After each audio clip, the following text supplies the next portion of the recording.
The Bahama matter adjourned in the Supreme Court. The highly anticipated Bahamas Junkanoo Carnival report was released, and a family of 5 injured in a shooting. We've got those stories and a whole lot more. I'm your host, Krishna Virgil, and this is the Tribune's Top 5.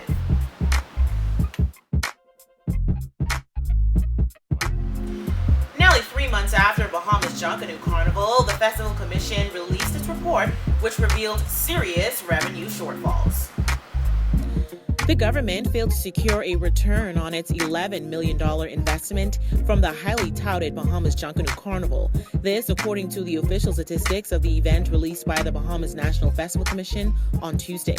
For its over-budgeted $11.3 million investment in the festivities, the government reaped $8.3 million in combined direct and tax revenues, with the latter providing $6.7 million of that sum. The direct revenue, which totaled $1.6 million, largely came from ticket sales and cash sponsorships, according to BNFC Chairman Paul Major.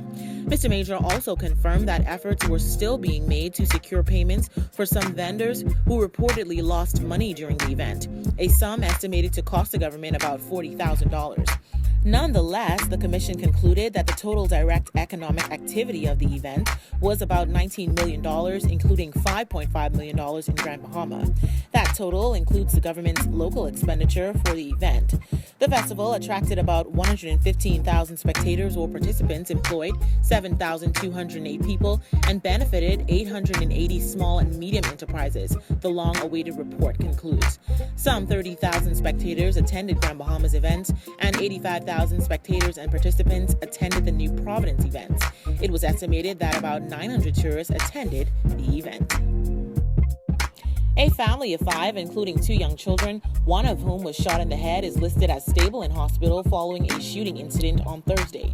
Police said they have taken into custody a man and woman following the incident. The shooting took place around 10:30 p.m. off of Wolf Road. Police say a group of people was standing outside a home on Key West Street when a man with a handgun fired several shots at them before fleeing on foot. 2 adult males, an adult female, a 4-year-old girl, and a 7-year-old boy received injuries and were taken to hospital. The young girl, Nakia Major, was shot in the back of the head, and a relative reported that she was speaking. The boy, Shivargo Major, was shot in the foot and was discharged from the hospital on Thursday. The other injuries are described as not serious. Assistant Commissioner of Police Stephen Dean said police believe the shooting stemmed from an earlier domestic argument. It came the day after a 17-year-old boy was shot to death after he and his brother were ambushed by 2 gunmen as they walked home together. Amid the ongoing Bahama deadlock, its CEO Sarkis Ismailian aired his personal feelings on a popular radio talk show. Sarkis Ismailian, Bahamar's CEO, said on Tuesday he felt personally attacked by the nation's chief and the government of the Bahamas, adding that if Prime Minister Perry Christie applied the same pressure on the China Import-Export Bank and China Construction America as they did on the resort, there would have already been a deal. Mr. Ismailian said that while he thought the Prime Minister was genuine in his effort to act in the best interest of the country, he believes Mr. Christie is getting bad advice to the detriment of the Bahamian people. He spoke candidly about his current relationship with Mr. Christie in a recorded interview with Jeffrey Lloyd on Guardian Talk Radio. Mr. Ismailian said, quote, "It's like a marriage, I guess. Some days you have good days, some days you have bad days. Right now, I'm sleeping on the couch," end quote. The resort developer said despite what has happened between him and Mr. Christie, he still has the utmost respect for the Prime Minister and is willing to work with him to ensure Bahama opens. He explained that Mr. Christie was the first to have believed in the project, understood its vision, and allowed it to move forward. However, when asked to comment on the impact of the debacle on future investors, Mr. Ismailian said, quote, "The future will dictate how they feel about the actions of the government, and I think the voters of the Bahamas will decide how they feel about the actions of the government of the Bahamas, and that's up to them to decide," end quote. After 3 days of negotiations, the Bahamian delegation left Beijing on Tuesday without the parties reaching an agreement. Bahama blasted its general contractor on Monday, calling China Construction America's offer to invest $100 million in the stall project a sham. The resort said CCA's offer was a panicked and defensive bid that distorted an early position in negotiations. The resort released a statement which said, quote, "CCA should be concerned. No matter how CCA tries to spin it, and no matter how it often tries to deflect from its lack of responsibility, it cannot cover up the sad pattern of its failings to perform properly at Bahama and other important projects in the Bahamas as well," end quote. The resort insisted that the contractor was uncooperative and working toward a consensual resolution. In Beijing, during the second round of talks, it was reported that negotiations got off to a rocky start, with the resort refusing to meet with all parties on Sunday until it received a counteroffer to the proposal put forward by CCA.